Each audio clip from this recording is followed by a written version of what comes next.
जालू तू कोचिंग पढ़ रहलू हीरोइन बन के लागत बाबू बड़ी डर।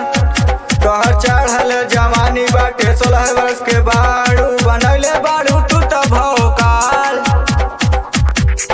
तोहर देख के पढ़ाई सब छोड़ देही होत पाके मौका तोहर माथा कौनो मह देही हो। तोहर बदली कमर हई अखिया के कजरा बाकी निदिया उड़ा देले बा।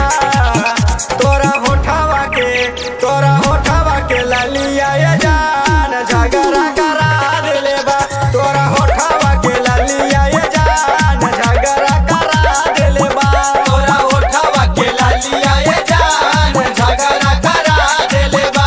तोरा होठवा के लालिया ये जान झगड़ा करा देले बा।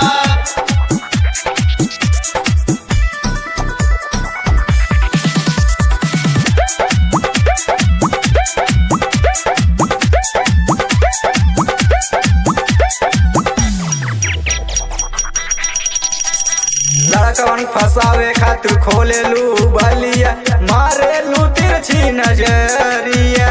अरे हाँ बोला कहिया ले झगड़ा के टाली रहिया चलत में लगेलू अमर पाली। ततो